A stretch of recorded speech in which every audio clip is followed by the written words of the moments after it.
Welcome. In front of me I have the Lenovo Tab Extreme, a relatively recently released tablet on a premium side from Lenovo, and I'll go over unboxing along with a quick look at the device itself. Anyway, let's just get straight into it.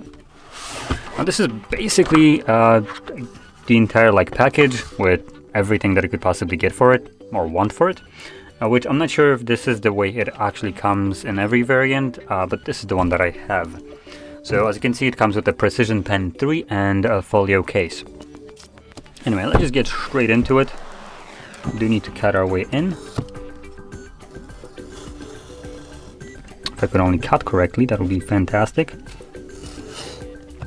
Oh, for goodness sake. I have to say I'm just gonna rip it off. No, never mind.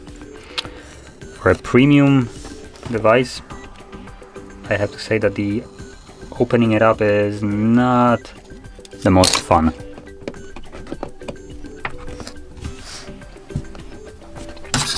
Oh,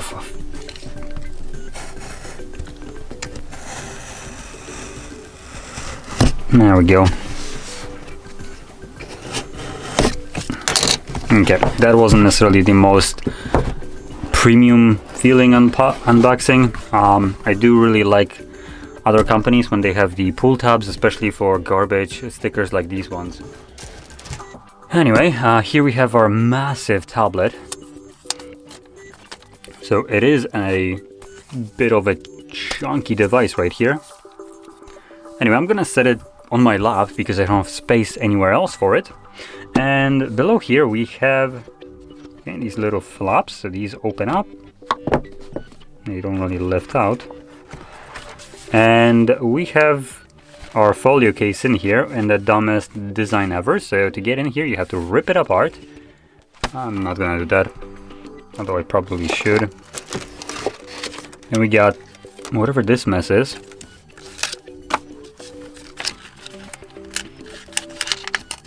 Whatever, I'm just gonna keep it. Those are the instructions, and what is stuck to it is what the pen is supposed to be wrapped in. And for some reason, as you can see, it didn't really hold on to the pen too well. And in here we have a pen tip as a replacement and a SIM ejector, along with this tiny little adorable Type-C to headphone jack adapter.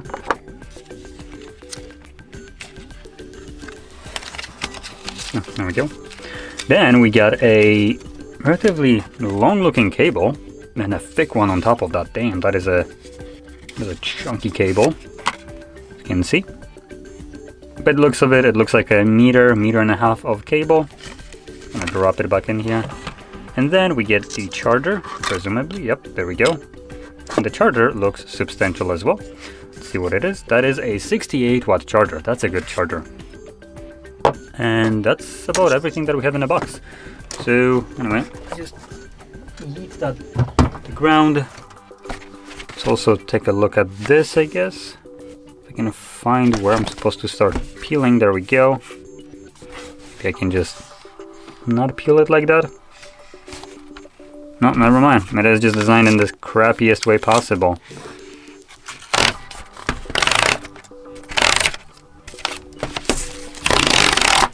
Okay. Hello, can you what the? Oh my goodness, that is the most crappy feeling unboxing. Ooh, not the best design. Lenovo, come on.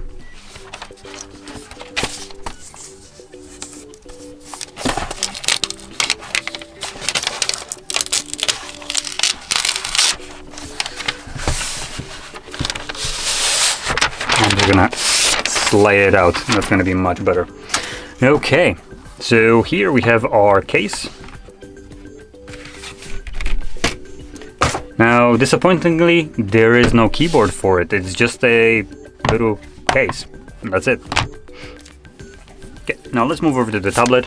Slide it out. And I'm gonna find the power button. Oh, there we go, it's at the top.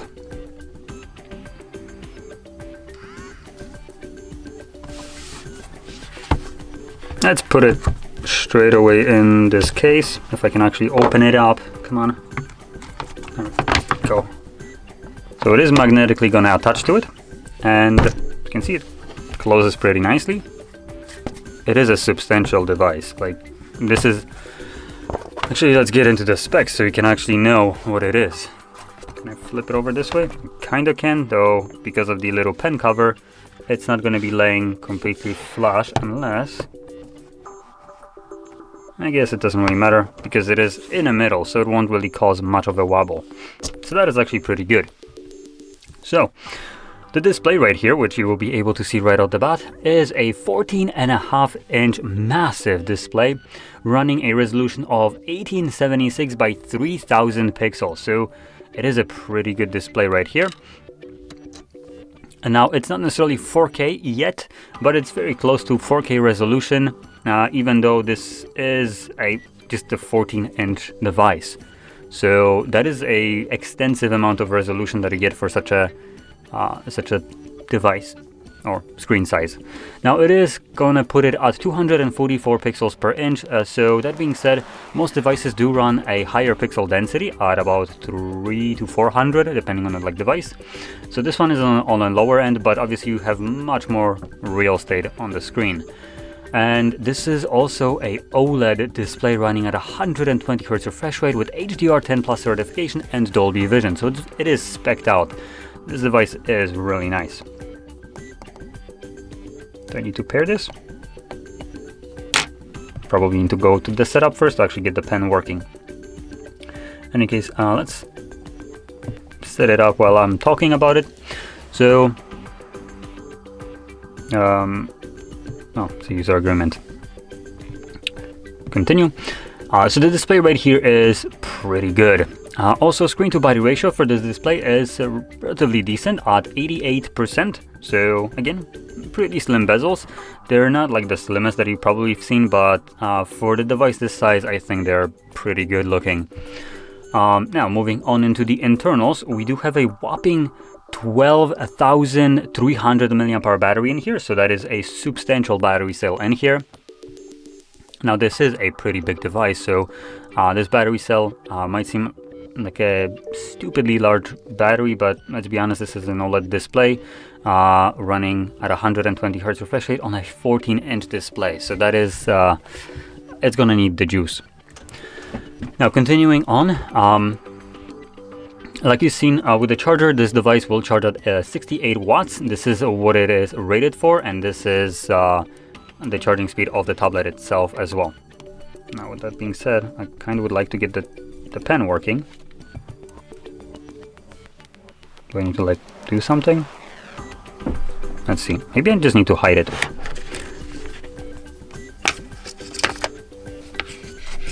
So plop it in here. Will that connect it? Might seem so. Let's see. Does it work now? Nope, it does not. Anyway, I'm just gonna, ignore this for now. So, continuing on with the specs for this device, we have a Dimensity 9000 processor. Now, for the people that don't really know what this is, it means that it's a pretty good processor. It is not going to be as good as the newest flagship from Apple, not even probably close to it, but it is going to be on par with the offering for Android, the Snapdragon equivalent of this. So it is somewhere between Snapdragon Gen 1 and Gen 2, Snapdragon 8 specifically. So it is at a high end, and that is pretty good. It's gonna add you a pretty, the device should feel fairly snappy because of it, because this is a pretty powerful processor. Obviously for creative work like drawing and stuff like that, this processor will handle this no problem. Where it might start to chug a little bit is if you start to open up a bunch of applications, split screening them and having like 4 apps running at the same time. That's where the device might have a little bit of a problem. And also gaming on this should be pretty decent. You won't be able to probably max out things like, as an example, Genshin Impact, considering this is a really high resolution display.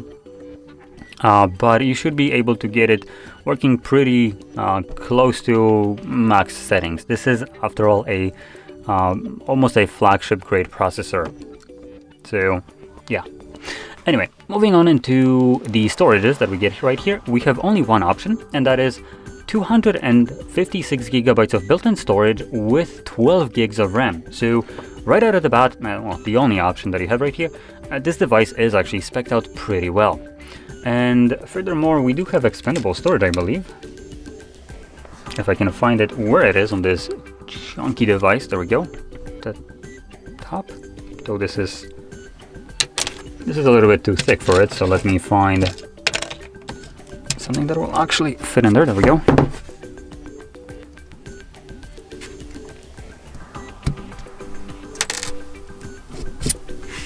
So here we have our tray, and you can see that this only takes a SD card, nothing else. So you can expand the storage past the 256, which as a starting point, this is already a pretty good starting point. 256 gigs is a substantially large storage size right here, and the fact that it can expand it further, probably up to like a terabyte of SD card, that will put this device at a pretty good spot in terms of specifically creative work. If you do like photo editing and stuff like that on the go on a tablet, and you have like, you know, raw files, you have enough space right here. This is really good storage space, amount of it specifically. Now continuing on into the cameras. So at the front we have a 13 megapixel wide sensor right over here that can record at 1080p 30 frames. And then at the back, if I just close it up, there we go. At the back we have a dual camera setup. So the main sensor is going to be also 13 megapixel, but instead of being ultra wide like the selfie one, this one will be a wide sensor, following up with a 5 megapixel ultra wide. Now with the back cameras you can record at 4K 30 frames and 1080p 30 frames. Now moving into the software side of this device, it is running its own Android skin. As you can see, this isn't going to be a stock Android. You can see this by pulling down your notifications and having just kind of a little bit different flair of Android. Let's see how the settings actually looks like. So there we go. It's basically the settings page right here.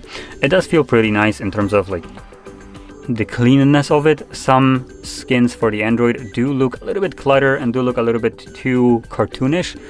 I think here they have a pretty decent balance between, so no real problem right here.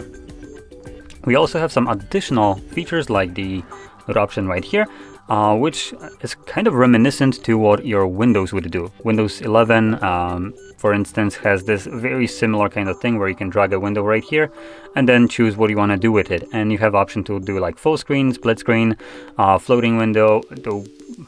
Windows does floating window all the time, so that's not really a feature. But you do have kind of like this option to, for instance, divide the windows into like quadrants as an example. Here we can do a split screen or this pop-up, or just minimize the application. Additionally, we do have a dock right here, as you can see. So if you do a slow swipe from the bar, it will bring up your dock right here, which you can customize as well. So that is actually a pretty nice feature. Also reminiscent of other tablets like the Apple iPads, and I believe Samsung's also do this. So it is obviously taking inspiration from those devices pretty heavily. Okay, so I didn't mention it is running Android 13, so the newest Android right now accessible to basically every device. It is in the future most likely going to get upgraded to Android 14, possibly even 15. Most devices do have a 2-year support, so this would put it at Android like 15 support. So that will probably be the last one you get, assuming it won't be extended, considering this is a pretty expensive device for Lenovo. This is a premium device by all intents and purposes, what they usually offer.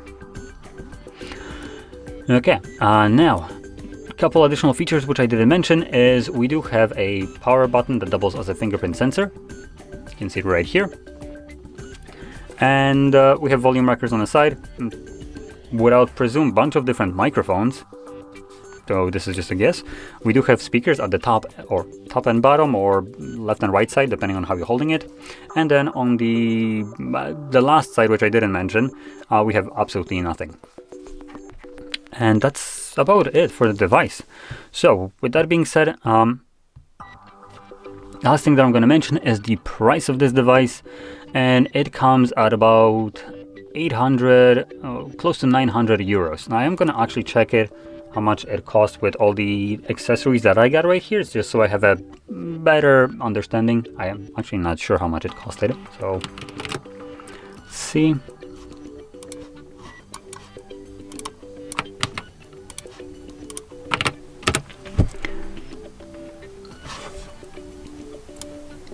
So surprisingly enough, the price that is listed where I found it, which is GSM Arena, is not indicative of the actual price that I can buy it right here in Poland. So I guess that the price that they added there could have been without tax, but this device, at least where I am from, Poland specifically, costs about 6,000 PLN, which equates to about, what would it be, $1,200, I think. So let's see.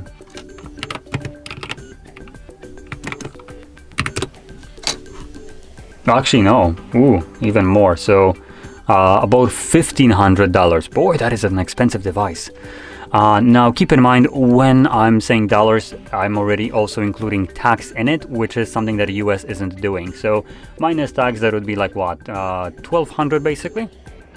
Which, yeah, something along those lines. So the typical US price would be something about like $11.99 or $12.99, I presume. I think closer to $11.99, plus tax, obviously. So it is an expensive device, and obviously it's more expensive than what is listed right here, being the 880 euros. That is the price that I'm saying for 6,000 PLN, the 1,500 with tax that it costs me here. That is with the pen and the case that is already on here. And it doesn't seem to have other options. Let's see.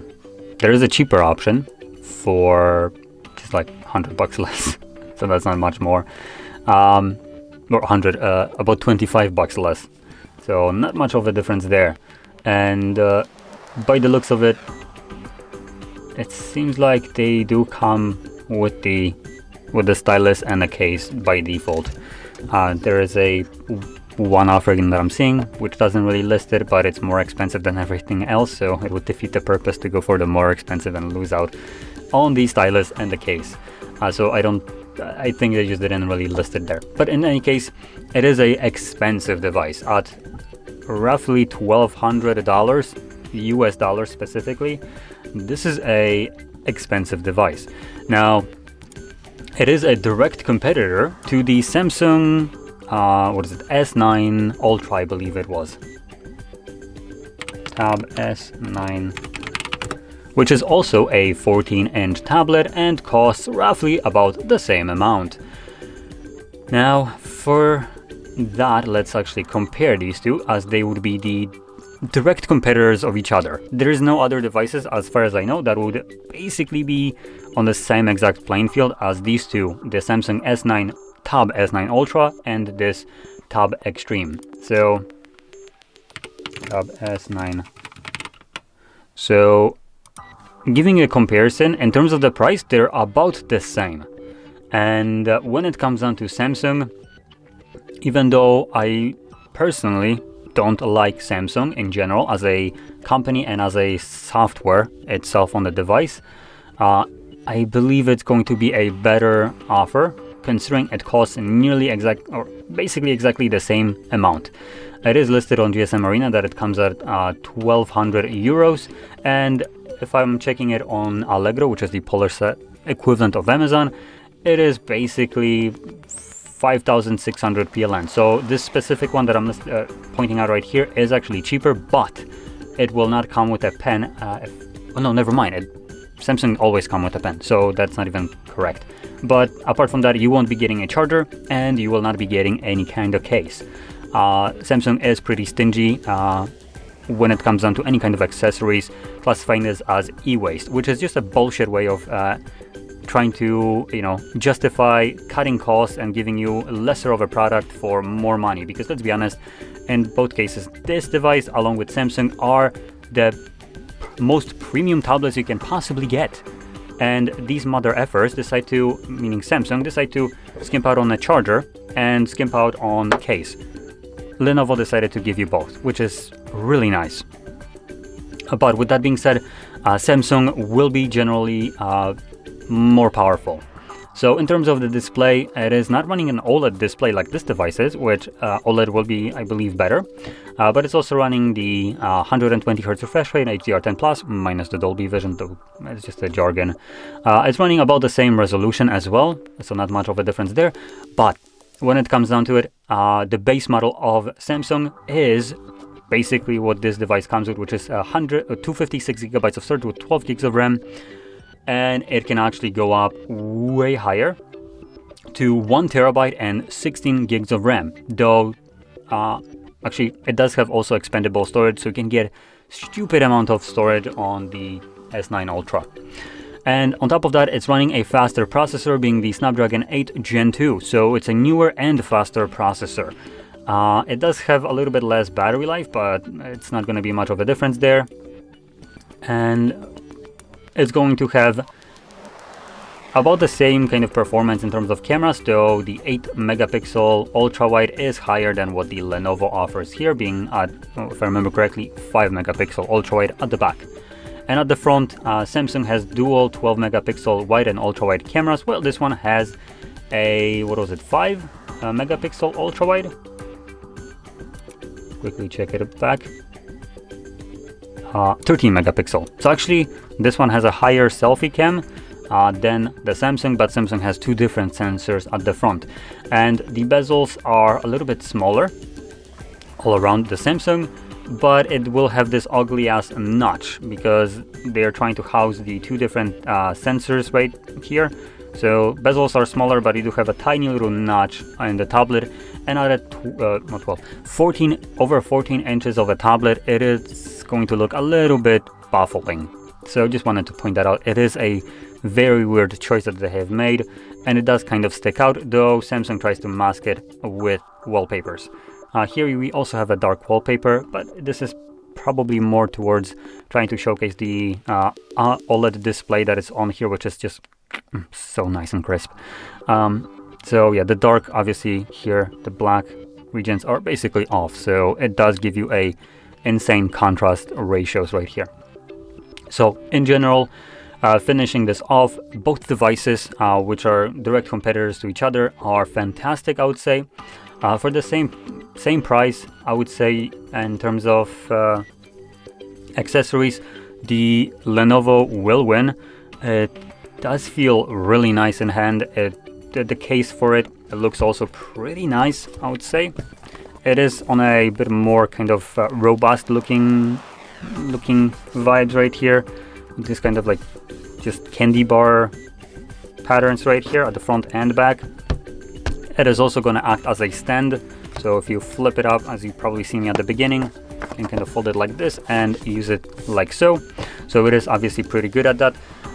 So in general, it's a pretty nice tablet, though even though I don't like Samsung, I would probably recommend going for Samsung and if you're looking for a ultra premium tablet. And the reason I recommend Samsung over this one, even though I don't like it, is because Samsung has a couple additional tricks up its sleeve when it comes down to the software, even though I don't like the software. So number one is the S9 Ultra can be used as a separate monitor plugged into your computer, meaning when it comes down to creative work, you can just connect this to your computer and use it as a drawing tablet with an actual Windows display being visible on the screen. So you can launch the full, like for instance, Photoshop or any kind of creative application that you want to and utilize your stylus for it, giving you the full range that you would want to probably have when doing any kind of professional creative work. Here, I don't think we're gonna have this. I could be wrong, so I just gonna point out if this has a way to connect it to your computer the same way that the Galaxy has, then honestly I would probably go for this one, just because I like the fact that they decided to include a charger and a case with the device. Something that Samsung doesn't do, and it's a big no-no for this kind of price in my opinion. When spending $1,200, you should be getting everything, no matter if it's classified as e-waste or not. But another reason why I would consider maybe going for the S9 Ultra instead of this one is the processor being faster, being at the fact that it's a Snapdragon 8 Gen 2, it's going to be faster than this one. And when paying a absolute premium for a device like this one, if you're looking for creative work or professional or whatever other ones, if you got to spend about the same amount on either one of those devices, you might as well just spend it on one that is a little bit faster, because apart from that, there's not much of a difference between them. Another alternative that I could say is also pick the one that you like more, because at the end of the day, they're relatively close. Like I said, the one of the difference is with the processor, and that is probably going to be the biggest difference right there, but it's not a massive difference.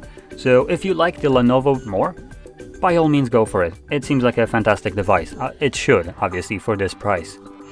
So with that being said, hopefully you found this video helpful, and if you did, don't forget to hit like, subscribe, and thanks for watching.